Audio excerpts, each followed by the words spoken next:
Good afternoon, Gary. Welcome back to this week's podcast. And hi everyone, how are you? Is all good? Welcome to AmEveryGolfer. That's good. I hadn't quite finished the introduction there, but that's I thought I'd just jump in. I like to interrupt you. That is my main aim in life. That's your mantra, isn't it? It is. What are you doing today? I'm going to interrupt Mark. Yeah, my mate's on dethrone. What do you do? I just interrupt Mark. Every time he starts talking, I just jump in.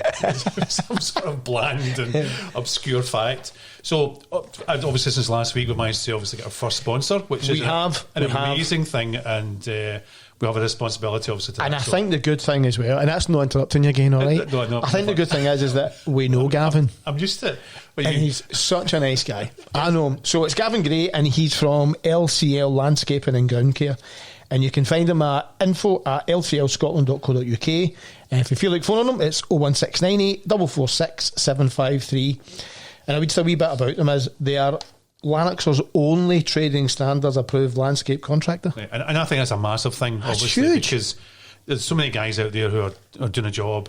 But the fact that Gavin's got that trading standards, like rubber stamp, that tells you. See, when I spoke to him, that's what he said. He said it was all about customer care. So what they also do is they give you a 5-year warranty in all your projects. So that includes your decking, your fencing, patios, driveways, and artificial grass. I was going to say real grass there. You got a 5-year guarantee on your real grass. No. It's going to grow for 5 years. Who does? I mean, I've got artificial grass now, and I think it's brilliant. Do you? Because you can just kid on your mowing the lawn. No, I don't. I've got one of these wee rotavators that I can put stripes on it and then throw sand on it, and then Marcy does it for gymnastics. But also for Grant is that if you jump on his website, there's also some amazing client reviews on there for you, and there's a ton of pictures to go and look at.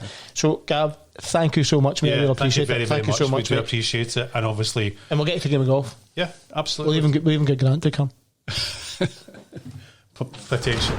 Good afternoon, Gary. Welcome to this week's podcast. Good to be back. Obviously missing last week. And good evening, Mark. How are you? I'm good. I watched Alan Tate last week, and it was phenomenal. I have to be honest. I've got to say, right, I have stalked the guy, but I did speak to him since last week. I have, just to make sure there was a return date for him, and I was delighted that he called me a golf pervert, because he did ask me some questions before he started, and I was like, spoke about this. I'm not sure that the courts are particularly happy about that. No, the lawyers got the letter right out. But I did say at the start, I think I said to the guys as well, I was like, listen, I'm really nervous, and I'd said to a couple of guys at the school run, were you up to, how's the podcast going? And I was like, well, Alan Tate's on tonight, and I'm absolutely bricking it.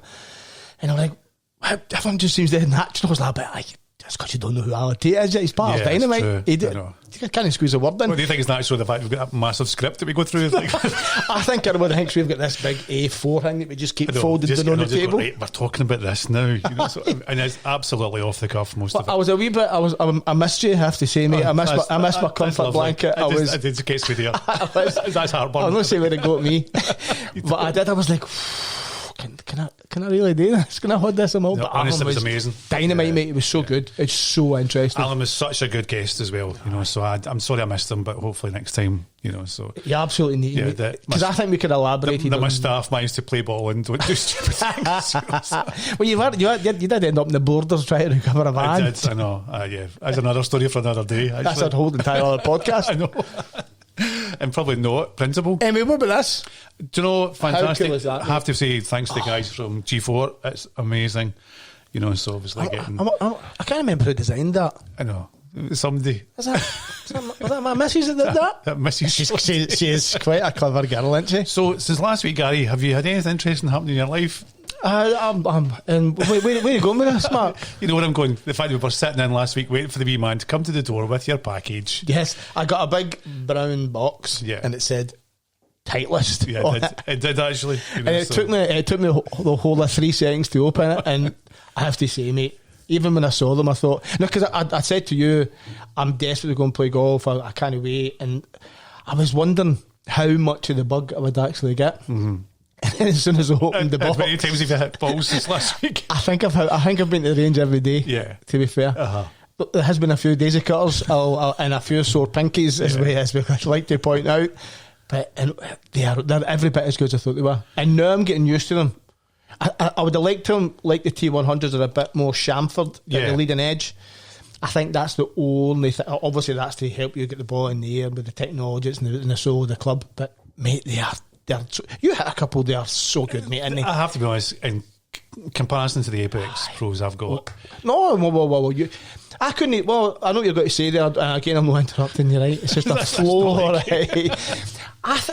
even when I was hitting, you can hear how good or how poor I strike, and you were clicking away, and I was like, but there is a bit more, and because of my ripe old age now, there is a bit more protection there on those first groove hits, and they still go out there. But even when you hit it, I think I've easily put 8 yards. Well, I would definitely say that even when I hit them as well, you could just, there was just a difference. You staying there, club head speeds and just everything was just. Because you took note of that more than I did. Yeah, because I was just concentrating like a maniac, make sure I could hit the ball.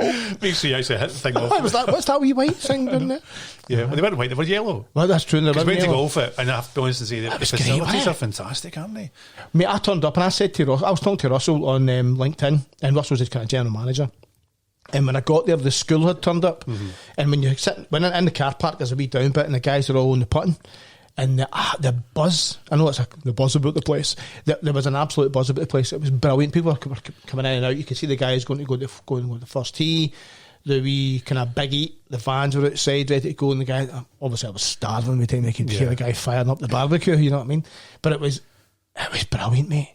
I thought it was great. And we have got a bit of a coup this week, haven't we? What we're going to do, we're going to go to golf on Thursday, and well, we're going to.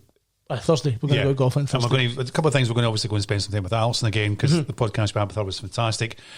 We're going to do a bit of a club fitting for both of us to give people an understanding of what's actually involved. We all talk about club fittings all the time. Go and get fitted for clubs. Go and get fitted. What does it mean? You know, is it just a case of you go in and swing a few shots and you go, that's the clubs for you, or how detailed is it? I have no idea. I think that's a brilliant comment, because I think if we asked 10 or 15 people that walked into American Golf and we said to them, you're going to go to a club fitting, would you, or what do you think a club fitting say? I think they would automatically just look at where they hit it in the club face, what shaft they're hitting, and how thick the grip is, and then how far that distance is with a straight arm down at the ground.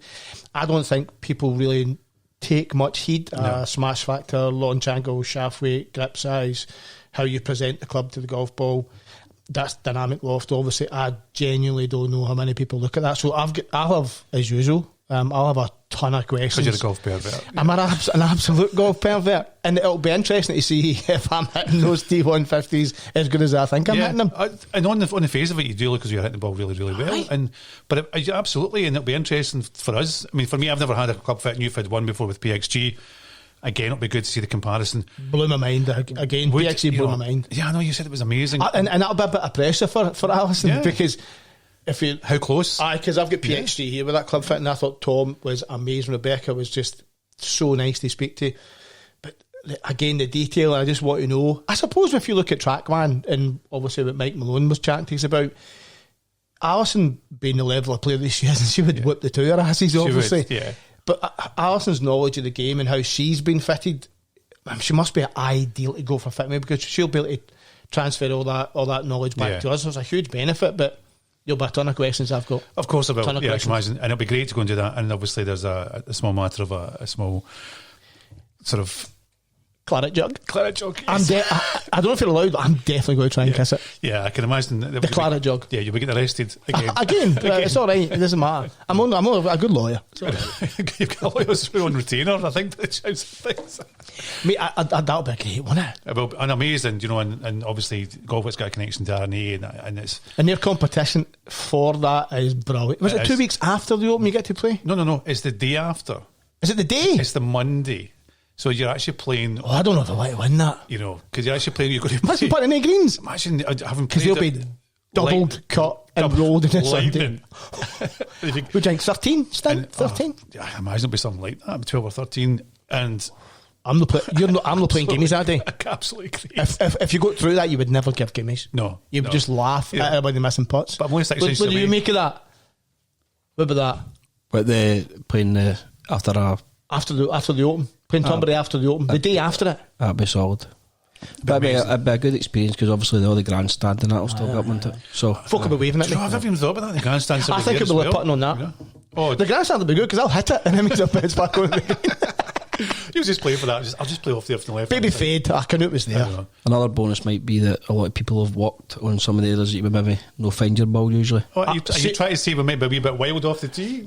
I'll look at it as well. I'm just looking at it from my... I'm taking that for. I'm going to put that opposite spin on that, mate. I think that's a very good idea. I'll be watching every ball strike, obviously.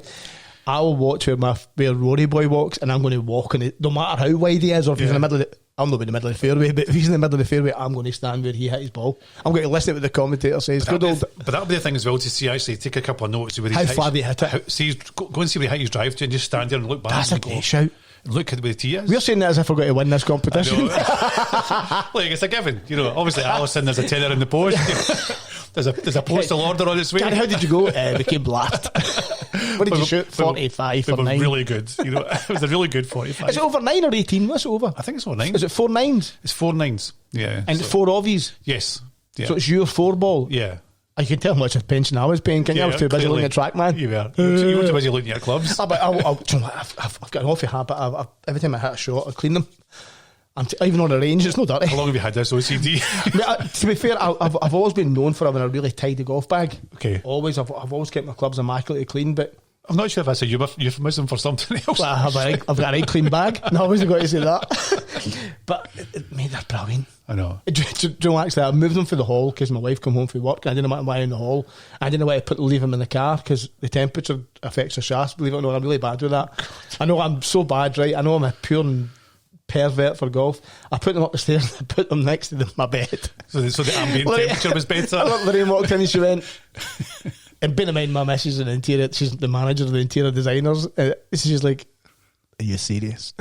I'm so sorry for the feng shui of the. They are very good irons. No, they are happy ones. And other manufacturers are available, but Titleist, what a job you've done with the T100s. But obviously, it's funny how you were so much about the T100s. It was 100. But I tell you what, I did find. So I don't even want to hear off of that. See, there's a. So much so that I've been looking at 150s this last week. Mate, see the T100Ss, there is although they're forged, it's a different type of forging that they use, different type of grade of metal. So when you hit the T100Ss, I wasn't paying much attention to the sound, it was about the feel. And obviously when I hit the first couple, the ball flight just blew my mind. Because I hit a T100. Yeah. And I was like, that's not a bad shot. But they're all tour lofts as well, though. The T100S are 2 degrees stronger. Right, okay. What, in the 150s? No, they're the same right, lofts. Right. So I hit the T100Ss and it's a bit clicky. And you're like, right, okay, that might be the range ball, I play with a softer ball, all that stuff. I hit a couple of shots and I was like, they're really good. And then I was working and then I jumped into the coffee shop and the coffee shop's at the driving range. I know it's Graham, isn't it, up at East Kilbride? Uh-huh. So I went in, had a coffee, and I thought, I'm just going to have a quick look before I go back to work.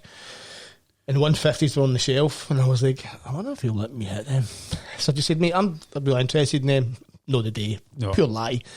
Can I hit the 7-iron? And he says, I've got a couple in there. And I was like, oh, yes. They've got different shafts. I was like, he's going to give me a semi-fit. Do you know what I mean? So I hit the Project X, which I quite like anyway. Mm-hmm. And I hit a couple, and it's I don't want to say it's the same as Mizuno. I'm not going to say that because the Mizuno fans will say it's never nothing as soft as Mizuno. But I hit it and it's definitely softer. You're really thinking about getting them? Yeah, seriously. Yeah, mate. You absolutely. I've got to say you absolutely should. But I don't know if you're an S300 guy. Yeah. Your Project X is new and you're. No, they're Elevate stiff shaft. Are they? Yeah. And I've got. You maybe look at. But I've taken the extra stiff shaft off my driver and back to a stiff 60 gram. What a difference it made. Who told you that, Matt? I don't know. Somebody that I know relatively well told me that. Some golf pervert said. Some pervert. That might not be the shaft for you there, but what a difference, mate. Oh, it made a massive difference. And I will admit, I did check up on your ass, Roddy. Did you? Right. I did say, you told me, and I said, Mark says he was hitting the ball a bit, and he said, he absolutely did. He said you hit 2 drives, and I hate to say this, he said you hit 2 drives that were bubble long. What are you, bubble? He said, I think it was 11, the par 4 that sits in a slant at Cobbles. He said you were literally a flick. Yeah. That's a big hit at the end of the line of trees, mate. But I know. I tell you, so the extra stiff shaft is great for your speed and stuff, which is fine. And that's where the fitting will come into its own, mate, to be honest with you. But I can guarantee you where that kick point happens, it's just as stiff as opposed to the swing of a broomstick. I know. An extra stiff is, it will really get your club head speed up. I know, and it did make a massive difference. So Roddy did say, I'll give him straight. So he did, and he did Roddy tell you about his new clubs. They are in. Roddy bought a brand new set. So you obviously we'll talk about, we wax lyrical about Roddy. He bought a brand new set of clubs that had like a slightly thicker sole to help him get the ball in the air. And they sent me a picture of them, and I read up on them for them because I know Roddy's game inside out, and I was like, do you know what, they actually might be really good for you. Yeah. And they're black, they'll sit really well in the middle of the golf ball. I says, but I'll tell you what, mate, as soon as they start to wear a wee bit, you maybe have a hissy fit. And they did say, I says, Mark says, you didn't end the round best of mates with your irons. And he said, they're in the cupboard. They're on eBay. They're in the cupboard. So I said to him exactly what I said to you. I says, look, I think he's R11s, he hits him really well, but again, they're no forged. They're cast. But I think it goes back to what I think I said, you and I spoke about at the weekend as well. He needs to maybe, a lot of the lower irons, just go and get hybrids. 4, 5, 6 hybrid. Yeah, 7, 8, 9, I said to him, he would be, even if he wanted to go second hand a bit older, well, Roddy's chocolate and cash. 718s, AP2s. Don't tell the tax man that, obviously.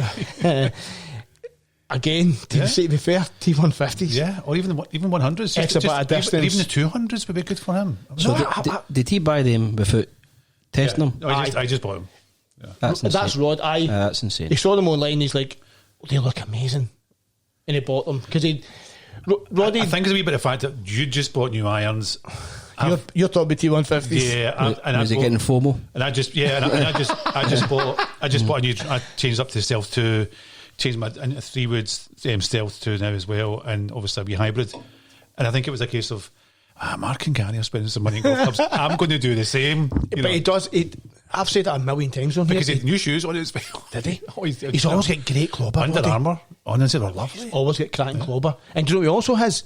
He's got the best misses on the planet. You know what she does on the Friday night before the golf on the Saturday? She irons all his gear and lies it look for him. Where do you buy them? I don't know. If you're watching Lorraine, I think you're a phenomenal missus. There's a couple of things you need to sort yourself out with. Like ironing on the Friday night. Ironing on the Friday night. No, lies all his clobber for him. If he goes away on a golf outing and it's like 3 days, his full outfits are all... Yeah, how do you get that? I don't know. Obviously, I think he's made her somewhere, or he's bought her. He's thinking he's bought her. Stepford wife, take her hair off at the back. There's all electronics in it. She's like VAR for a wife. So I think he should go T150s. In fact, I didn't even suggest that to him. 100% a day, because he strikes the ball really well. I'm not saying he hits it far because he doesn't, and he'll be the first to say that. He has got a bit of extra distance to do. But to be fair, I see that might help him. He needs a bit of forged, so he can feel the shot. Because no disrespect to any cast clubs or any player that plays with a cast golf club, because you're playing with them for a reason to get a bit more distance and help launch the ball.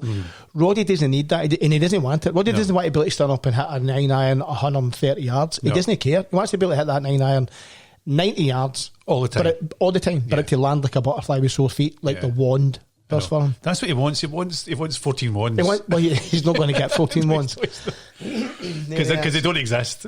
So if he did, Roddy would be your handicap. I heard your new handicap. What was your new handicap? What are you? 2 point what? 2.4. Yes. Guess he's getting 0 shots. I know. I don't know where that. So there's the rule, right? So as soon as you break 10 and your other fellow golfer is a single figure handicapper, that means no shots. That doesn't mean I give you 4 shots. You do. No, that's more. It's four of them. It's 4 of them. Officially, it says that, but when we're playing bounce games, 1, 2, 3, 4. You're getting 0 shots now. No. You're single figures.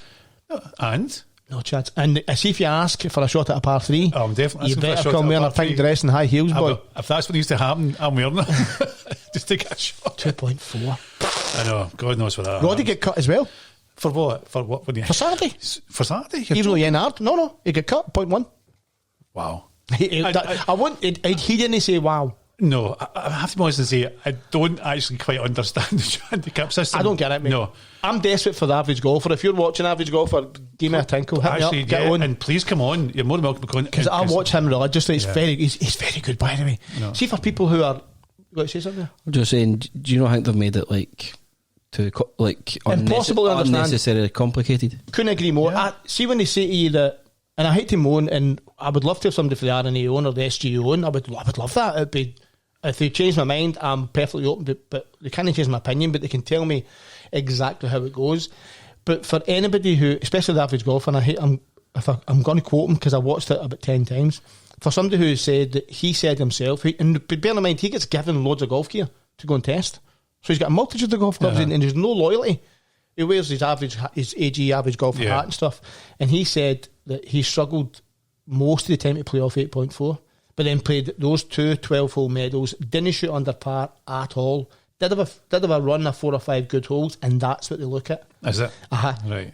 I've done the research. And then that's how but he then the next day and he said basically your bad holes don't count. No, you know? So it used to be that if you NR'd on a hole you would get a double bogey. Yeah, it would automatically have you a double bogey. Yeah. But now you can get like an 8. But then if you're going to run, that's what Roddy got for his NR hole. If you then go on a run, that negates your bad score. They just take in your good holes that you've had. So that's why you get lumped.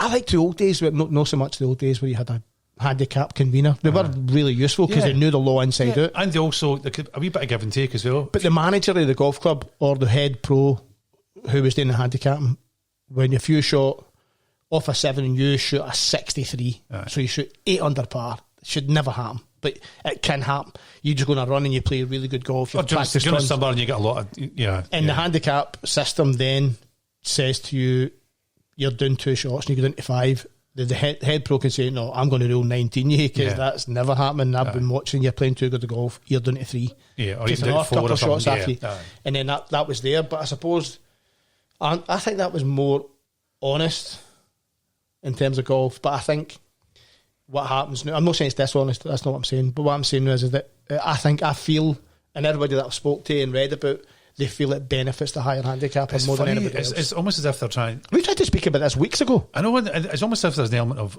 complete honesty because it means it doesn't matter if you have a really bad hole, you just put in all the other stuff. But then, as you say, they're kind of penalising you for having a great run. Yeah, so like the back then, I think I started off, for like 6-7 holes, I was 2 under par, and then back to him, I was like, I've had enough of this, Well, it's just that he was talking about Jimmy Bullard. I know. Yeah, Jimmy Bullard, he goes the first hole, finishes his front 9 at 2 under par, so in essence he's going to go great. So what they've got to do, the second half he shoots 6 over, they just got to ignore that and go with his 2 under. It sounds like it. That's you getting pumped. I know, I pumped again, That's a Saurian. It is, isn't it? And then obviously when I asked about my handicap, they were like, no, that was because obviously I phoned up and said, by the way, if he phones you, do not under guy phoned you telling him to go himself. Under no circumstances have you to give. I'm desperate to join, or whenever I decide what club I'm going to go to, I'm desperate to join to go and play consistently in medals, obviously, just to find out at what level I'm playing at. Yeah. So I can see how's that working. And if I shoot an 80, where did that leave you? Yeah. How much do I go up? Do you know, I think it's one of the sports you get punished for actually being good. 100%. Yeah, totally. That. Thank you very much for that. That's what I was going with. When I spoke to them, there's an entirely different rule for Category 1 golfers. For low guys, yeah. And then I think there's also an idiosyncrasy if you're really low. So yeah. If you're 5 down. I think you speak Category 1, you speak up to 5. You'll just take your belt off. Yeah, there's no point. You was always just going like, do you know what, it doesn't matter, I'll just put it. I can honestly, this is not a dig, right? Because you'll think about it. I've never NR'd in my life. Okay. I've never NR'd a hole. I've went back to the tee. I won't say I've not felt like it because I have. I just want to play my best golf or the best honest golf I can play. So if I shoot 64 and I know I'm going to get absolutely caned and I can't play to that new handicap, I'm putting my card in. Yeah. And if you look at my how did I do, I think there's 4 80s in there. Yeah. And when I moan about that to Roddy, I'm sitting scrolling through it, Roddy will go, just go back a bit there. Aye, there's 5 weeks in a row you're at 66, 67, 69, 70. That's under. So see that 80? Bye-bye 80. Yeah. They're taking that. And maybe that's it is that they're sort of looking at it thinking that everybody can have a bad hole. Everybody can put a ball out of bounds, everybody can lose a ball, especially with some of the rough. Up at Colville, you can lose a ball quite easily just off It did say they'd cut it down a wee bit. It wasn't as bad. Yeah, but I think some of it's still... In fact, it's not bad, it's just penal. Yeah, and that's it. You're in there, it's a shot, a minimum shot, if you can find it. And that's, and I'm using a yellow ball so I can find it easier, and it's still a struggle. And the problem with that is that then slows up play as well, because too many people... That's my gripe. Yeah, my gripe too many people are looking for pace golf balls where, do you know what, if you're 40 yards off line, I get it. But see if you're 5 yards offline, just in the rough, and the rough's up to here, it's just crazy. And it's like US Open stuff. But that's the way. Motherwell. Yeah, Motherwell. It's not quite. Not Salubrious. Yeah, not Salubrious. It's Pinehurst it's number Dublin, 2. Ohio. Yeah. No, but so you wonder whether courses have to manage their expectations a bit better. I think you're right. But I would go to your second point. I think the rough has to be a certain level. It has to be, but I also agree with the club managers and greenkeepers where it has to be penal, because if we've got a fairway in a first cut and then it's boondie, that's just the nature of the beast. But I think what you need to look at, especially for normal golfers, is the pace of play. Yeah. And there's nothing more frustrating. And that's what I think they haven't quite got it right. Have they? Because you wait for 10 minutes on somebody whacking one left. Yeah. Well, that'll be you. And then somebody waiting whacking one right, that'll be me. The guys on the tee are no longer in their flow. They're no warmed up, because let's be honest, when I'm waiting on the tee, I'm just chewing the fat and shooting the shit with my pals. And if somebody says play through and you stand up and you smack your life out it and you go, bye-bye, £4.50. Do you think the debt to give the greenkeepers a wee bit less work? No, I don't. I think it's just the way they think. I think, unfortunately, depends how many they've got, because I think you could have a point where they might be prioritising another area in the golf course or another bit of work that does need done. But in general, I don't think so. I think. Well, maybe this. There might be some in there. Maybe this year they're probably going to prioritise things like the greens, because the greens have taken a hammering in obviously the last 12 months. And you are changing it. Yeah, but not just because of the rain. You know, a lot of courses have taken a hammering. So round about the greens, they were a bit bumpy when I played it. The fairways were brilliant. Yeah, much better, much quicker this week as well. I'll suit you. It is, and I've obviously changed the grip on my putter. It's been back to pistol grip. So you did, right? I did. Went back to more like a Scotty. I'm a 2.0. I'm a bit of Scotty Cameron. I just had no feel at all, and it just felt much more comfortable, much more confident putting. I think that is Scotty Cameron. I don't see many people with a pistol on a Scotty Cameron. No, sorry, that's lies. I don't see many people with a 2.0 on a Scotty Cameron. I know. Everybody's got the normal Scotty Cameron. On some of the obviously the Odyssey putters. I'm a 2.0. I know, and obviously some of the TaylorMade stuff. There's definitely I'm finding it really hard to find a Rossi. I haven't seen one for years actually. I love the Rossies. Yeah, a good one that is. Yeah, they've got one called a DX. I know I'm digressing here, but they've got a DX one that looks quite nice. But the older ones that I had were amazing. Yeah. But isn't it funny how a lot of putters now are all very samey? They are very samey. Yeah, they're all that sort of quite boxy shape, you know. And everybody's going the TaylorMade Spider, aren't they? The Spider X or the Spider Tour. Yeah, that's what you did. You? No, I've got an Odyssey.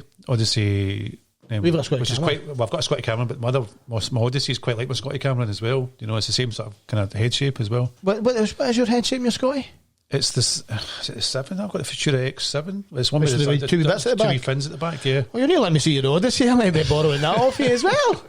But that's got a 1.1. I did regret your driver the day. Did I tell you that? Did you ever be hit with it? No. I didn't hit it because I put it in to get re-gripped and I went and hit some golf balls with my new Titleist T100s. Hello, Titleist.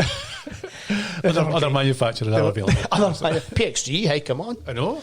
But mate, I'm quite happy you're thinking about T150s. Not because I want it to be the same as me. No, but of course when I see you hitting the golf ball, I'm like, I know. You hit the ball slightly further than me, and I'm like, we definitely. And you're no spring chicken anywhere, so it would definitely help. No, not at all. And your swing's a nice controlled number. Sometimes, sometimes, but it would definitely help. No, I definitely felt a difference. And you can combo the life of them. Mm-hmm. I know a couple of guys that have went T150 3. I don't know if I could hit the 3. I'll say 4. They went 3, 4, 5, 6, 7. Mm-hmm. T150, 8, 9 wedge. T100. But it's funny. I was thinking of taking the 3-wood out my bag, and I've got a 2 hybrid, which I'll probably hit off the tee because it's that kind of in between club. Where what's wrong with your wee driving iron? I'm not sure. I think it's the wrong shaft. You know, no, you're not getting it. I will get that. You won't. Take note of that. 28 minits and 25 seconds into that. We'll talk about this next week, right? And Gary will I was hitting your driving iron quite well. Folks say to me, do you go to Clubs for Cash or do you go to eBay or Gumtree? I said, no, I go to Mark. Mark's cast-offs? I go to Mark's garage. Oh, I'll take that. Oh, I can hit that. Yeah. So that's a putter and a driving iron I'm getting tomorrow. Is that a stealth you've got there? Well, that's quite nice, you know. So. No, I've re-gripped your driver. I reckon I'll be able to hit that tomorrow. Oh, that sounds nice. And a nice looking golf cart. That Ventus shaft's lovely on it as well. I think I just hated to look at it because the grip. Jeez, it was like that mic. It's because obviously I use the mid-size plus 4s, and you're using. And how many rows of tape under that as well? And there's none. There's only 2 or 3. That was like fatness. It was. Yeah. I couldn't. It was like swinging a baseball. I've been as well kind of always Babe Ruth rather than Rory McIlroy. It has been noted sometimes with your grip. My grip's baseball. Terrible. My grip is terrible. It is. See the grip size. Is that a new thing? Difference. Is that a new thing in fitting? Because when I get mine done a few years ago, they didn't even do that. Aye. As a new, well, folk always try to fit you a mid-size or a normal size grip. Yeah. And a really, really, really good fitter. So probably like Graham Gourley at Canwarth was an incredible fitter. I think he's left Canwarth. Is he? One of ways away. He was an incredible fitter. He would definitely get into that detail with you. Sam Cairns at Covell's a phenomenal fitter. You said that. You said Sam was good. Phenomenal. They were amazing, but they remain nameless. I met a fitter like you. I think I was 4 and I was desperate to get to scratch, and I was like, right, I'm going to do all I can. And I looked at 100 YouTube videos back in the day when it was still TikTok broadband. It was like click, click, click, click. Went in the router catching up with you, you know what I mean? Aye. Ding, ding, ding. You're like, aye, please wait. I looked at it and everybody was saying, no, get your grip size. And I'm like, wow, grip size. And then I went to a fitter and he said, no, you're definitely a normal size grip and 2 layers of tape. And I was like, and he put it on. You can. It's minimal, obviously, but you can feel a difference. Yeah. But I'm a normal mid-size grip on my wedges because I like to punch them in or float them in, and I've got a few different shots on my wedges that I want to play. But I think that is definitely a part of the fitting process now. Because all my irons are mid-size +4s, but there's also a couple of rolls of tapes underneath them as well. So they are chunky. See, so it does. I couldn't hit them, but it does make a difference for me. It was American Golf I went to, but. Well, they should know. See, they should know. Well, to be fair, I think now they would definitely be looking at, because there was a couple of guys in American Golf that even when I was in my pomp and you spoke to them, they 100% knew their stuff. Craig Russell, I don't know, he's not with American Golf anymore. Bobby Russell's, he's Bobby Russell's boy. Is it? Aye. Right. He would definitely. Hi, Craig. He would definitely get into that detail. There was another. I'm sorry, I forget his name. Stalker guy with glasses. No, you. He also went into that kind of detail. But the likes of Sam, Graham Gourley, Al McCloskey at Bordeaux. It'd be interesting to see what happens on Thursday then. You see how 100% Allison will ask you that. Yeah. Especially. So why have you got mid-size +4s with 2 rolls of tape? Allison, it seemed like a really good idea at the time. It felt great. She actually might, because I will guarantee you, if it isn't furry, it will make some sort of difference in how you deliver the club face of the golf ball. I know. And I don't think that I'm every golfer. I'm average golfers who every day go and play golf, who just go and play with their mates socially and don't really care about their handicap. I don't think they realise what a difference that can make to their game and make their day more enjoyable. Because if you're playing better, you feel better. We all want to play better. That's the thing. You all go and play on a Saturday morning and I don't understand anybody doesn't want to go on a Saturday and beat themselves. Yeah. And play better than you did. I'm not caring if you beat me. I genuinely don't care. If you beat me with 10 shots, I'm not caring. As long as you play okay. If I've played great, if I've played my best golf and you've played your best golf and you beat me with 2 or 3 shots, I'm like, well, that's just how it is. That's just golf. It's not a FIPA. Where you play FIPA and you're playing away and you're not having your best again, but you've had 2 or 3 right good tackles and you feel amazing about yourself and your manager tells you you've done a great job and you can forget about everyone else. Or a striker. I manage FIPA teams, I manage junior FIPA teams. I know some strikers that could they knew where the pokey was, but they were lazy. Unbelievable. Used to frustrate the lives out of everybody else and they would shout and ball at him, but the boys score a goal. The boys score goals, and that was that's him. You give him a couple of £100 at the end of the month and he'd be delighted with himself. Yeah. But golf, you've just spent $2,000 on golf gear, and the first thing you want to do with your very first bad shot, no the fact you've just put it out for a shy, try to shoot. Yeah. The first thing you want to do is launch that £190 golf club through there like a helicopter. Yeah. You're not going to do that with your brand new Predator Zone. No, definitely not. Do you know what I mean? Take one off and throw it. Run after it. Yeah, referees like that. Because I know Roddy, when he was a member at Shots, it's a true story. Playing the medal, it starts off like a house. So you played Shots? A long time ago, yeah. Good golf course. You can drive the first. If you hit the top, it'll run all the way. I'm not saying you'll get anywhere.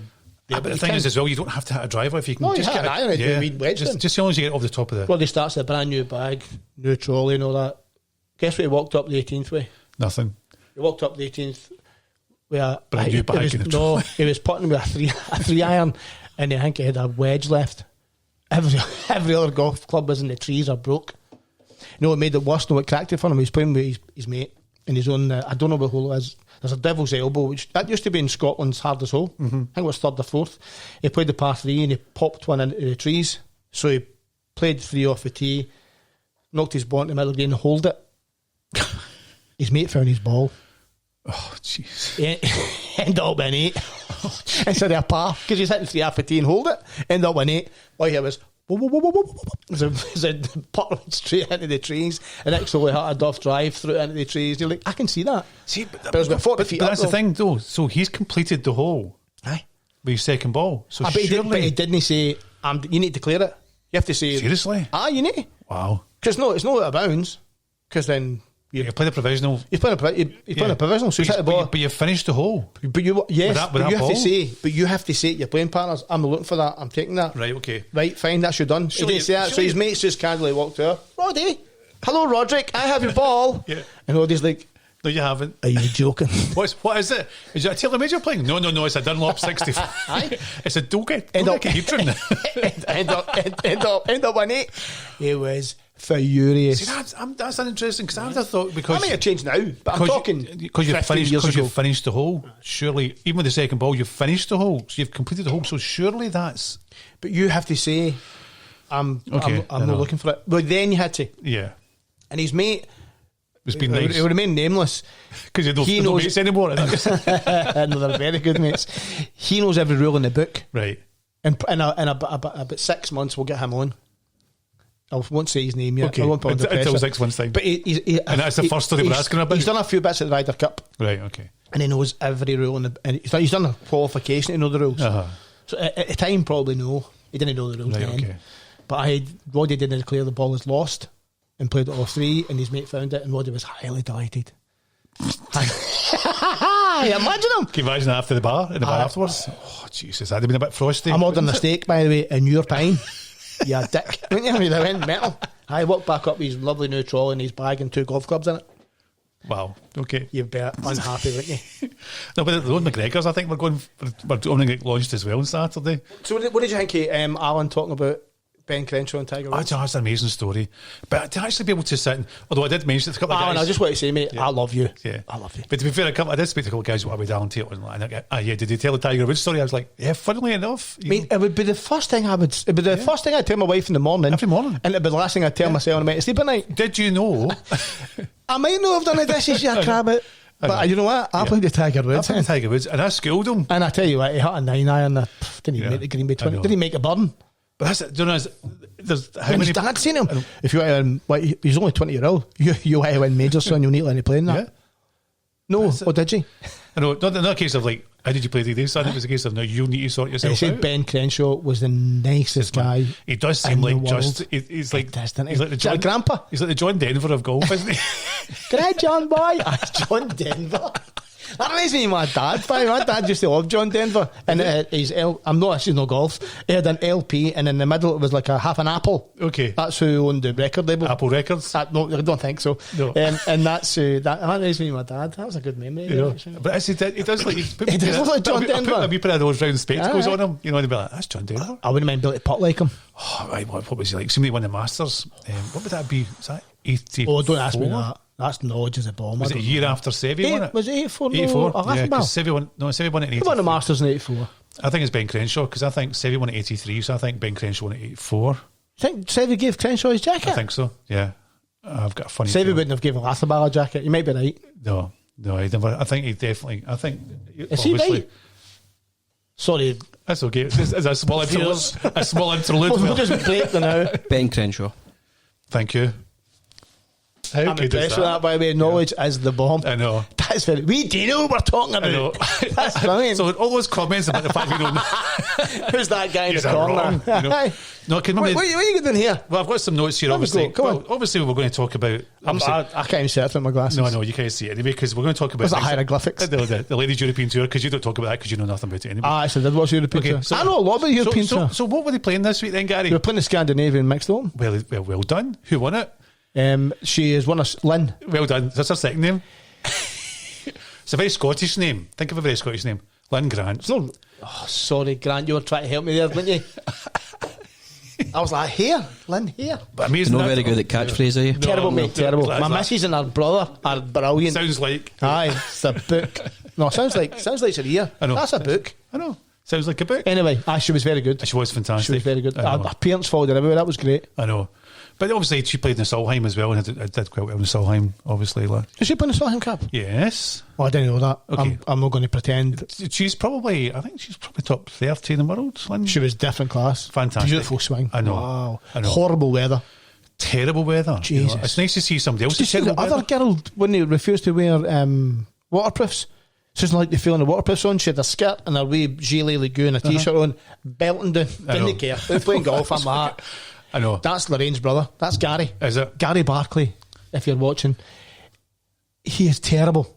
He'll play in any... Roddy hates it as well. He'll play in any weather.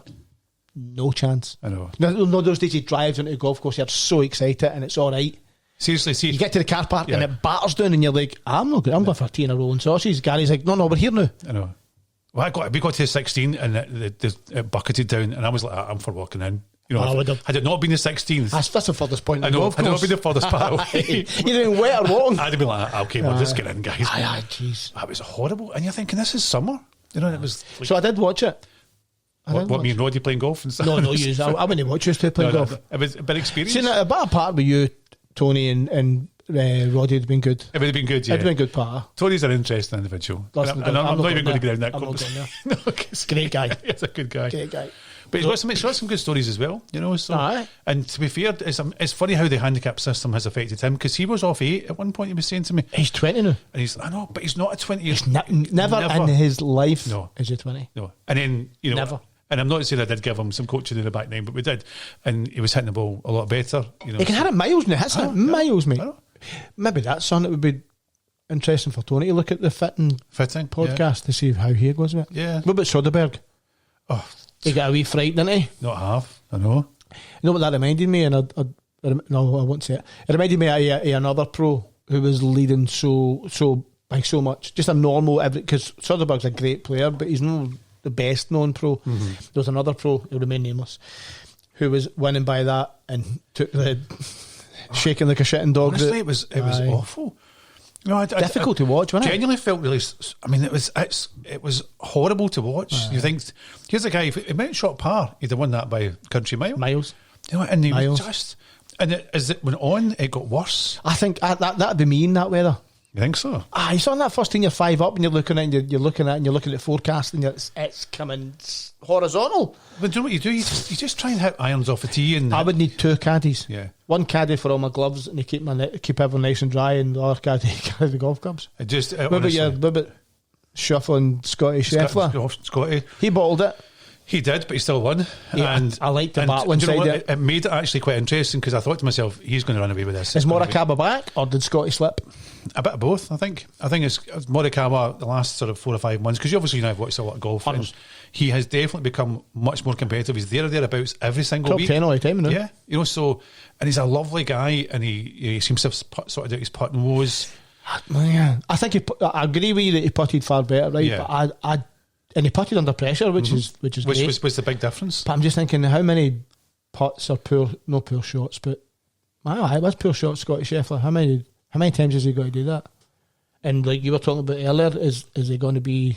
He's on that Tiger run just now, isn't he? He's on that run just now. That when even he plays. Do you think he's going to US Open? I'm not sure.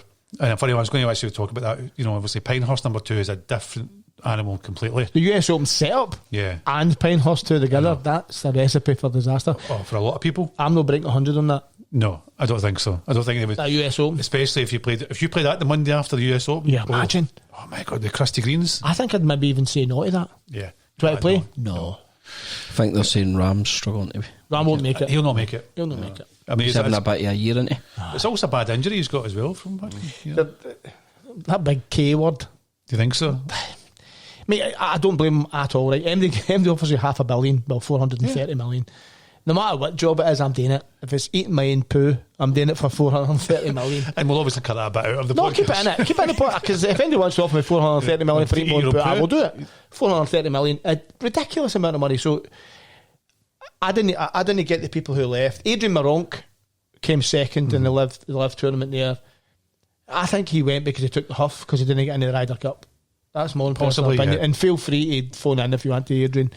It's in my opinion, he's a phenomenal golfer. First Polish guy to win on a tour. He looked at me. Well, you could argue so did they pick Sepp Straka instead, or did they pick He did, Aberg, but everybody won. You know, and that's there's no way you know pick. Aberg was the big shock for the Ryder Cup. But it wasn't. And then you've got Sergio Garcia getting his exemption into the US Open. I can agree with that because his history and Adam Scott gets it because otherwise that breaks his run of the amount of majors he's played in, doesn't it? I think so. Yeah, he's played in every one for the last 40 years or so. He's only 37. I think he's played in 39 majors in a trot. It's an amazing run. Aye. Yeah, so I kind of get that. I get Sergio a wee bit. I don't know how. I don't think he'll do anything. So who do we think US Open? Remember, of course, the last time they played there, Martin Keimer won, and won by a country mile. Martin Keimer's never. No, he's never been in this time, obviously. But is it going to be that kind of player? Somebody who just hits fairways and greens. I think you've got my head spinning now because of Colin Morikawa plays kind of like Martin Keimer did in his pomp.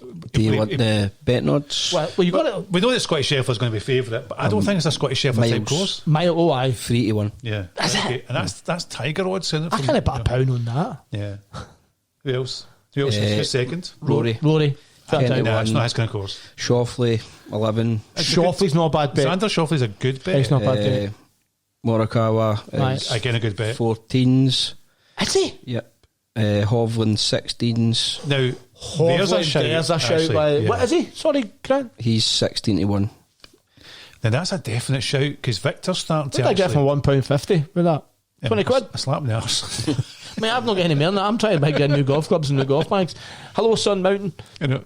Oh, jeez. What's Max Homer? I was just looking at him. He's 41.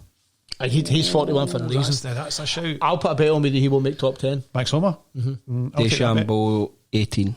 Right, coffee on Max Homer on the top 10. Right, okay. A good coffee. Oh, nice one. My house. Yeah, it was okay. All right, obviously. Man, that's the best coffee. Who else? Listen, you can tell Grant, Grant, see if you're in the house one day and you're starving. Bryson's what, just 40? nicked into my bit. How good's my sandwiches? What's Brooks? Oh, phenomenal. Best sandwiches ever. Is 20-1. Who was that? Brooks. Fleetwood 33. That's not a bad bet. Top 5. Oiberg is 18s. Now Oiberg's 18s. Now there's a shout because he doesn't do much wrong. Very straight poker. Yeah. Flips like we fade. And I think I'm going Hovland for my fiver. Right. Hovland. Oiberg. So there's 5 choices. Hovland, so Oiberg. We'll write this down. Aye. Okay. Hovland. Right. For me. Oiberg. Fleetwood. And an outside bet for 50 pence would be Justin Thomas because his odds will be mental. Okay. He 25 30s. No, I would imagine about 50s. He's 40. Right, he'll get 50 pence each way. Okay, so you're saying Justin Thomas, right? I'll save you outside. Okay. He's my outside job. Okay, I'm going to say Victor. I agree with you. Okay. I'm going to say, especially now he's hitting his own golf game now. That crazy way. I'm going to say Morikawa. Good shot. Okay. Max Homer, because obviously I've just to spite me. I've just bet you, and I'm going to say Aberg is the outside. Aye. So Aberg is a great shout. I don't think it's a Scottish Scheffler type course, and under the pressure, if those greens get really crusty Saturday, Sunday, he's not a good enough putter. He's not solid enough. Max Homer's a phenomenal putter. No, 100%. But Xander Schauffele is a good out. Xander Schauffele's a great bet. He's playing so consistent, and same amount of times he's been bridesmaid. I know. And obviously until just recently, and that could be the thing that breaks it for him because obviously he won the PGA. He knows what it's all about now, doesn't he? He knows how to win. No, that's maybe that's a good bet. Xander Schauffele doesn't do much wrong. What are you thinking? I was looking at Max Homer. I think he could be there or thereabouts. I'm buying 2 coffees. Yeah, you're not going to. You're in this bet. Am I buying a coffee? No one of you love the coffees. I don't drink coffee. I'll buy. Get me a diet juice. It's top 5. I mean, it's only that's what it's about. Top 5. You said no, I said top 10, son. Top 10. So, rewind that and you'll see. That's good. So we're getting top 10. Even better. He's not getting top 10. That's how confident am I. Are you okay? Max Homer's known it. Max, you're not. I'll play you. You're to blame for me buying T150s. Who? Max Homer? Max Homer was a Titleist guy, and he was out smacking Titleist, and the Titleist fitters gave him it and asked him what it was, and he hit it, and he went. Swing. He hit his 6 iron. Oh, incredible! He hit his 6 iron, and he was like looking at it as if to say, "What is that?" Yeah. And one of the top 10 putters on the T2 as well. Great putter. So and that's the kind of thing you're needing somebody, and he doesn't do much wrong. He doesn't. He's got a beautiful tempo to his swing. Great guy. Ryder Cup, he was incredible. Yeah. Great golfer. I just don't think he's got it for Pinehurst. I think so. I'll sit corrected. Just an opinion. It's got to be somebody who's going to have to be really straight. What you got to say, Grant? Did you see the viral video kicking about the guy at St Andrews hitting the shot for the pub? I would have smashed his face in.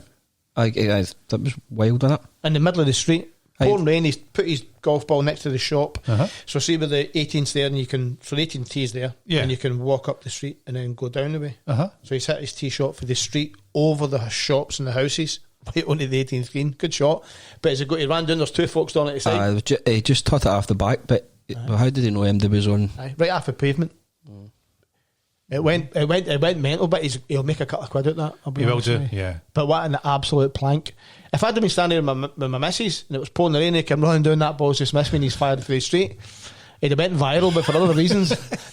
He went viral down the back of his legs. I know. That's crazy. Terrible. I know. Absolutely terrible. I mean, I get it. That's a whole different podcast, isn't it? That's the culture now, though. What can I do to get the hits?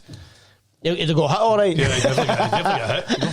But what a shot, though, to be fair. He did hit it clean, considering it was off the pavement. There was no spark because it was so wet, but what a shot. No sparkies? No, what a shot it was. It was a great shot. I'll give the boy, he's obviously no bad golfer because it was a great swing. It was a brilliant swing. His P2 was absolutely superb. Transition, brilliant. What was it? But I smashed his pipe in for a random when I was down there.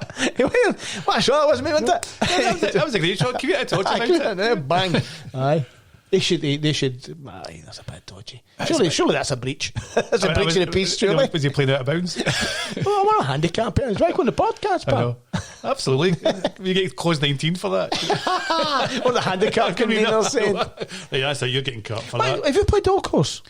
No, I haven't. You played? Nope, have not. Neither have I. And I'm going to make a really tremendously radical statement here. Apparently, off the normal tees, Doddle. I know a guy, and I cannot say his name. And I mean that. No, I'm going to say the same thing. I can't say his name. He played off the middle. Obviously, you get announced in the first tee and all that. He played off the middles. High single figures high single figures golfer. Sorry, shot 68.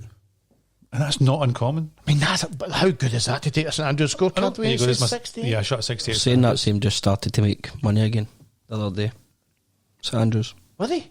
Said returned to financial health after a record-breaking year. Aye, because they were struggling with the £75 million they've got now. The trust's losses for the 2 years was excess of 11 million. Because the trust looks after them, is it 7 courses? Aye, 7. Yeah. That's some deal you get up there, isn't it? It is. I'd love to play. I'd love to play. I'd love to play the Dukes as well. You know, obviously. I'd like even just to run on and get my foot out in the Swelcome Bridge, to be fair. It would be good, actually. And run back off again. We'll get the claret jug on Thursday. We'll run up there. Give you drive up. Allison, we're just going to borrow this for a couple of hours. Is that okay? You know? Crazily, I always think it looks as if you shouldn't be able to miss the fairway.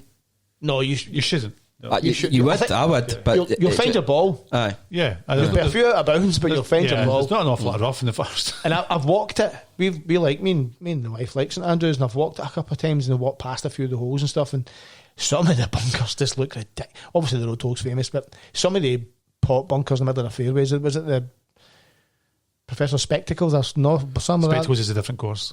Well, there's two in the middle of St Andrews. That'll come to me. Anyway, that's sure that's a bogey. You drive in there and get a bogey. It's at least a bogey. The one up there, King Barnes, I want to play up there. That'd be good, wouldn't it? I'd love to play King's Barnes. King's Barnes just looks. Feel free to drop us an invitation. King's Barnes. We'll film for you, I promise. King's Barnes. We'll spell it. It looks brilliant. Because I've played the Torrance, the Kittocks, Eden, Castle, the Dukes. Mm-hmm. I played most of them. Yeah. But I would love a pop at the old course in King's Barnes. The old course would be good. Yeah. I think Roddy's played King Barnes. He's played everywhere. Yeah, he has. But in fact, he's away for the weekend this weekend, actually, away somewhere. No, next weekend he's away. When's your open thing that I'm getting invited to? I have no idea. At the end of the month? I just leave that to Roddy. Roddy. Roddy book us a time. Yeah, just book some time. Yeah, see the he's admin. Championship convener. He's admin assistant. I don't think he quite knows it yet. I just get emails coming through saying you have booked in for. And I noticed actually this week, Roddy, we're playing at 8:02. I don't know where that one came from. 8:02? Yeah, in the morning. Every second week he's early. No, every week we've been playing at 1 o'clock. Because he's working. Yeah, and all of a sudden we're playing at 8:02 this week. That'll be Tony. Probably. That'll be Tony. Yeah. So, I was going to say something there. I've totally forgot. What's the par? What's the par for what? Latham, for Latham? For Golf Fit, what's the par? I think it's 35, is it not? Is it? Yeah. Right. Why? I'm just You're curious. just thinking how many under par you're going to get? First time playing it in the hills. I've got a buggy. And USGA greens. I've got a buggy. Or at least a trolley. I'm not about to carry a bag with that. No, definitely not. It does look if there's a few hours there. What's the weather to be doing tomorrow? It's to be good. Is it? Yeah, it's to be dry, completely dry. We speak to them, don't we? About 15, 16 degrees, but completely dry. That's taps off. I know. In Glasgow, that's definitely taps off. It is there, so we can go. I'll be all right. We'll be fine there. I've got a tattoo of Taylor made in my back. How did your tattoo Taylor Swift. go? Oh, today I was getting it finished off today. It's a bit nippy. Was that how you looked a bit tired there? It was. I was a bit nippy. Fighting the pain. How is it? It's all right. My shoulders are a bit. It's like sunburn on my shoulders. I know. So I mean, it's so practice tailbone Sky then Wednesday. Viewing for next week. Viewing. What practice day on Wednesday for the Open. Mm-hmm. Thursday all day golf. Friday all day golf. Saturday all day golf. Sunday I'm in Rome. Sorry, is that when you're leaving? I'm going to be at Rome on Sunday. That's how you're ready Thursday. I told you that. You did. Yeah, because I'm away for 4 days. When's the next holiday bags? A week after that. I come back. Mere days up in Santa Claus. I know, but obviously there's a Green Day concert to go to as well in between there. What? Green Day. Tonight on Lifestyles of the Rich and Famous. Aged Rocker in the VIP section. Hello. Yeah, I've got there. It's a Billy Houston. Is it? Yeah. Who you gone there with? Mrs. Just with Sam, yeah. That's what it is. Just obviously got I like Green Day. Green Day are good. Yeah, they're good. I didn't. Well, come on now, we're going on different. I didn't say they weren't good. I'm this man's never in the house. And then Thursday I go with his aunt. That's fine. You just leave me your Gary's keys and I'll go and get that pot. I'll get that pot in his driving iron. My stealth driver. No, I don't want your stealth driver. I want your driving iron and your pot. Yeah. Especially before you go on holiday. I'll need to go and practice. Much better. It needs to be far better. Stealth's just. I was looking at an M5 there. I told you that. Not a BMW M5. Why would you go back to the M5 though? Why would you? It's just it's like an old friend. Yeah. You look at it and you go, I can smash the life out of you. You don't say nothing. I look at your sim with that big fat grip. No, I looked at it tonight if I could touch it. With a smaller grip. And I was like, thought, that must have been like an M5. It's I think the comfort blanket, that's something like, very like the M5. It is. Yeah. But I noticed today much before the pros want to jump all on me and the custom fitters jump all on me. I know the weights at the bottom of an M5 don't do that much. Mm-hmm. But psychologically, a huge amount for me because I put the weight into draw to stop my fade, and I just feel I can swing as hard as I want because it'll not go too far that way. It might go a wee bit. I'm alright with that. It'll go left. But that's in your head because, as you say, it doesn't do much. It maybe does a yard because obviously but a bad strike is still a bad strike. So if I come outside to inside, I'm sort of putting negative spin on the golf ball, regardless of where your weights it will start left, and it'll look great for 40 yards. And I'll be quite happy. And then when I'm just about to get my comfort zone, I pose and I'm going to go, swine and hunt. Yeah, so and so. Aye. But it's a bit like the weights on the Stealth 2 Plus as well, and obviously the Stealth Plus. That movable weight, it does nothing. I would 100%. I think it's in your head. It's absolutely. I'll tell you how much in my head it was. I bought the heavier ones just so it would definitely stay left. Because years ago I had was it the quad or the super quad? Super quad. And you had the 4. Super quad. Yeah. Aye. And in my head I was like that. I love it. Mate, I'm the same with M5. Yeah. I saw one on Gumtree and I messaged the guy. Chris, I'm Gary. I asked you how. I asked him for a picture. I said, give me a picture of that, the crown and that, will you please? Is that you being a pervert again? Mate, I've absolutely bugged beyond. I've got the bug. I'm lost now. I don't know if it's good for my marriage. I'm definitely lost with the bug again. I'm watching golf. I'm walking past my clubs and I'm picking up a wedge. Then the next time I walk past it, I'll pick up a 7. Then I'll pick up a 5, and I'm like, I'm there. And Lenny's like, what are you doing? She's like, why does it take you 20 minutes to go to the toilet? I know. I'm like, I've hit 40 balls in the way, in the hall on the way there. Are you upstairs texting somebody? No, I'm actually just up here. You've got my phone. I know. I'm not texting anybody. I've got my clubs out. I'm doing all this in the kitchen. Oh, for goodness sake. I'm there, mate. I'm terrible. It's ridiculous. I've got my bum against the door. So if the door moves, I know I'm too far back on my heels. Okay. If I hear it squeak, you've got a fat arse. I've definitely got a fat arse. Yeah. I'm like, that's the wrong swing, Gary.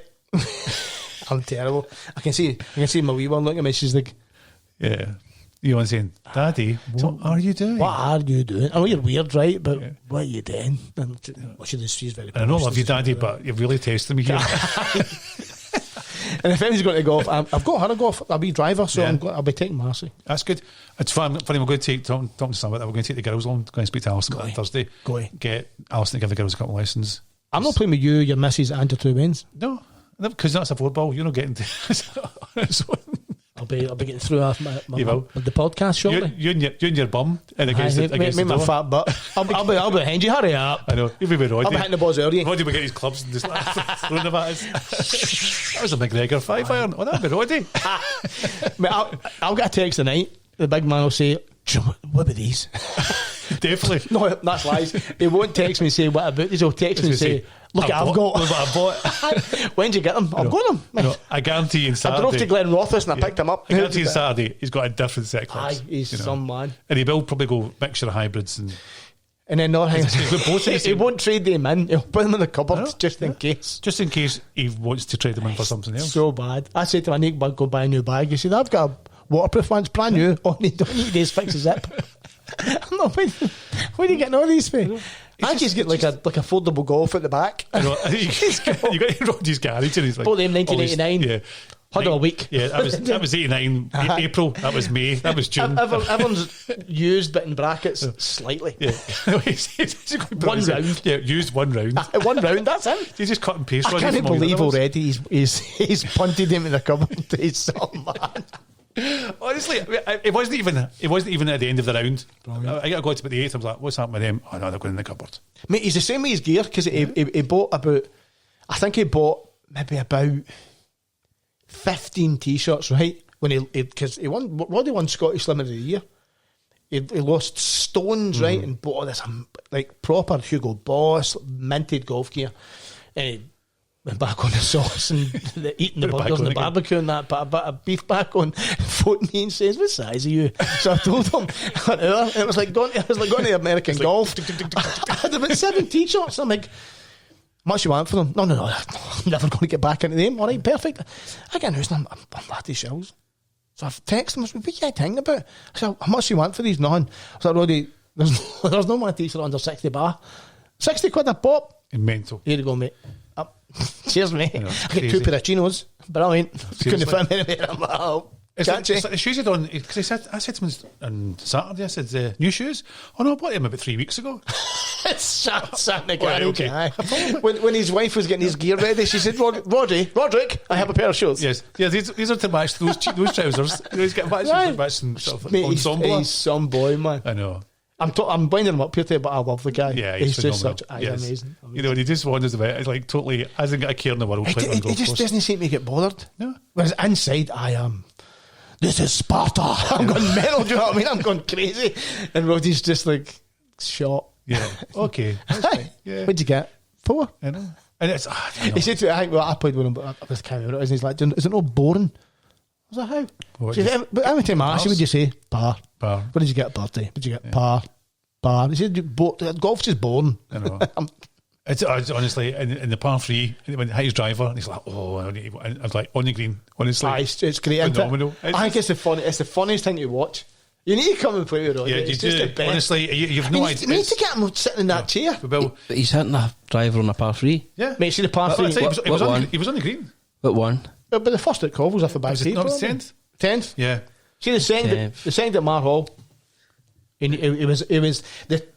Pardon me, viewers. The tit of Titleist was in the hole, but it just didn't quite fall over, and that was a driver. And if you're playing with a stranger, as sometimes you have to do during the medal, because me and Roddy were members of Mar Hall, and we put ourselves in if Gary wasn't playing when Gary had left, and a random would put themselves in me, which is great. And they'd see Roddy, and they'd be like, he's got a 6.85 or whatever at the first, and they'll see him teeing up at the second, and we've got irons at a rescue, and Roddy's out there with a driver full belt. There's 240 to the back, and he smashes it, and you just hear him on that, and it looks as if it's ready to kill Basil Brush in the big tree at the left hand side of the green. It just fades back across, and you think a driver would like bounce 15 yards and just run. It doesn't. It takes one bounce and stops, as if Scotty Seth has just popped a wedge. It's mental. It's brilliant. It's good to watch because he was like on the 10th and he's hitting this thing and he's like, I'm like, I thought that's all right. I might hit the bunker, over the bunker, hits the bank at the side, comes down onto the green. Is that the one that goes uphill? Aye. That is quite a... No, you're hitting uphill, downhill. You're hit. No, he's right. I'm hitting 17. Yeah. I'm hitting 17. No, it's 17. Again, he's hit driver at that. Did he?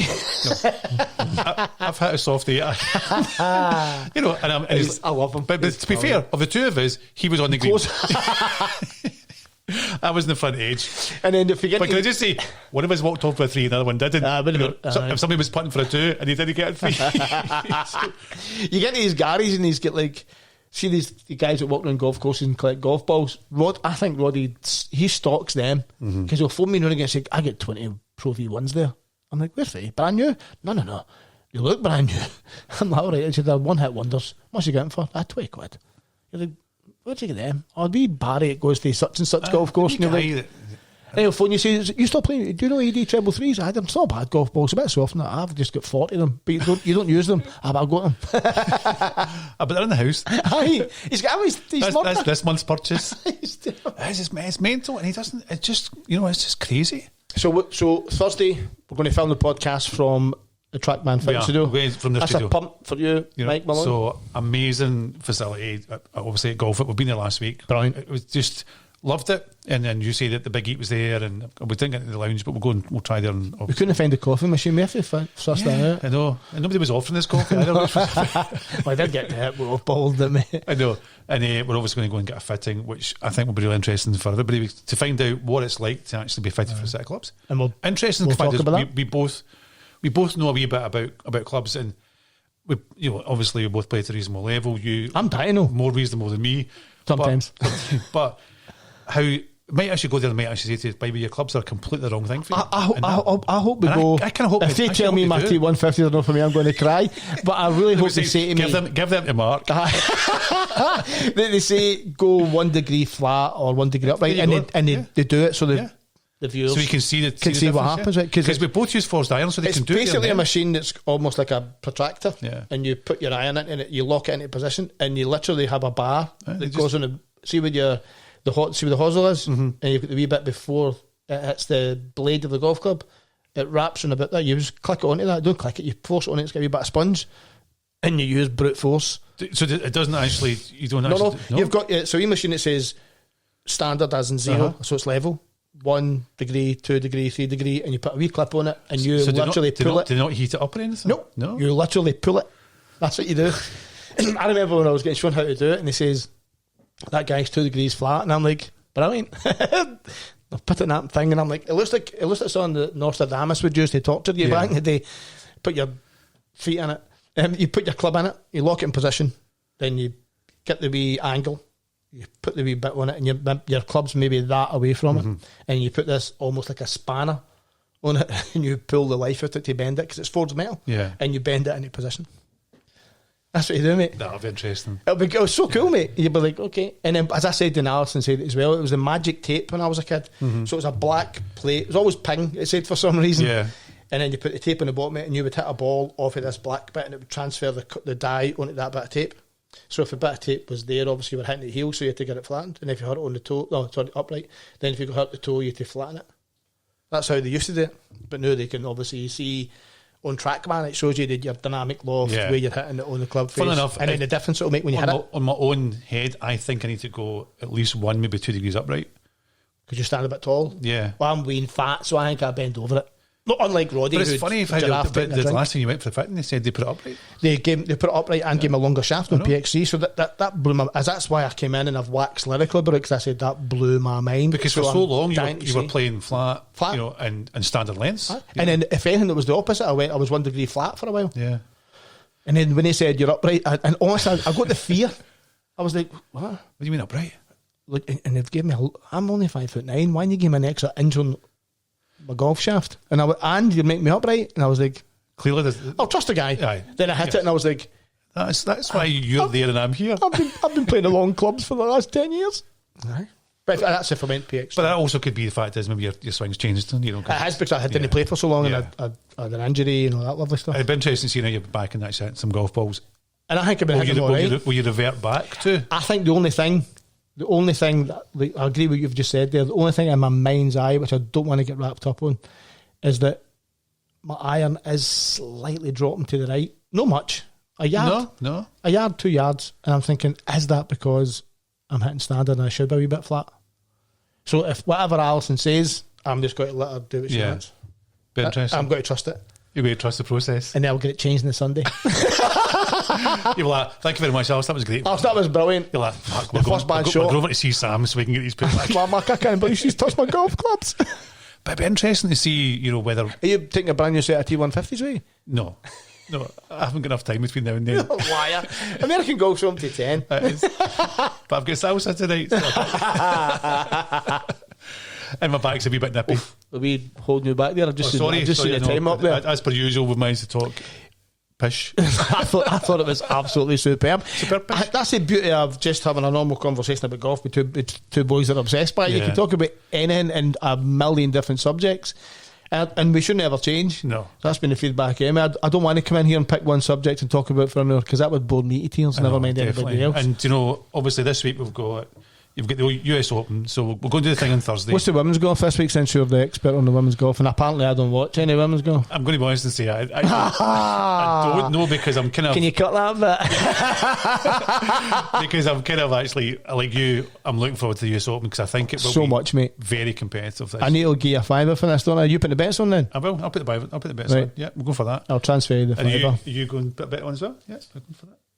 I'll probably have a wee look at No, you need to. No, you have to. You have to, because when we do the next podcast, we have to ask. But you have to do it. You can't back out. I'll put it in the chat. Because what we need to do is go back and obviously see how we all did. Aye. And then see and go and say. Can I tell you what? He'll be the first to text if I just winning, because he'll text me and say, "Hey, me man." Sunday night. I'll be in Rome going like, I told you so. I'm doing it at school saying, "Hey, everybody," as if I'm dead popular, and you walk by and go, "Your bet was shocking." I know, you're terrible. Your podcast. I can't stop looking at this. This is brilliant. It's good, isn't it? By the way, thank you very much for doing that. It's fantastic. That looks superb, mate. It genuinely does, mate. Right, now this boy's obviously got a home to go to talk about that, and he's obviously... I'm just trying to kill things. I've got 7 o'clock before I pick my weight up. Guy's like, I can talk from there. I was going to get a coffee, and I'm trying to stay off the chips and cheese. Once again, Gary, pleasure. Always is, mate. Thank you. Always is. All of you bits, I will see you. I'm just happy you're back, mate. I might be sleeping tonight because I missed my comfort blanket when you were on the here. And I can't believe how nervous I was. Do you know, last week's podcast was amazing. Alan, I can't wait to come back on that. I genuinely can't wait. I actually can't wait for me to come back on, for me. You need to be here, I know. I genuinely don't know if you'll get a word in.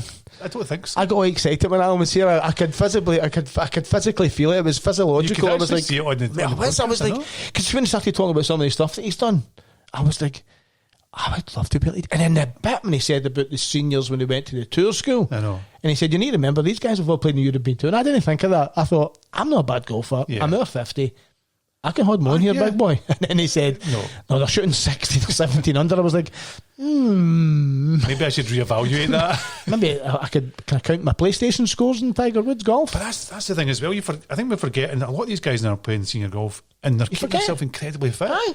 Langer's because they're obsessed. Bernard Langer's about 117 and he still walks about 20. Allergic to everything on a golf course and still wins. Still wins. Like he said he can't run and he can hardly walk properly, but he can still play golf. How does that work? I know. They just wheel him out between shots. He's like a really fit John Daly, and he just gave him a buggy. Away you go. I meant to talk to you about the Charlie Hall thing. You can use a buggy. Aye. Yeah, I want to talk to you about we Charlie can talk Hall. about that. We can talk about that next time. Okay, so that'll be good. Hey, mate, thank you so much. Thank you. Thanks and I will see so you much tomorrow. For you're a superstar. Okay. All righty. Take care. See you later. Bye bye.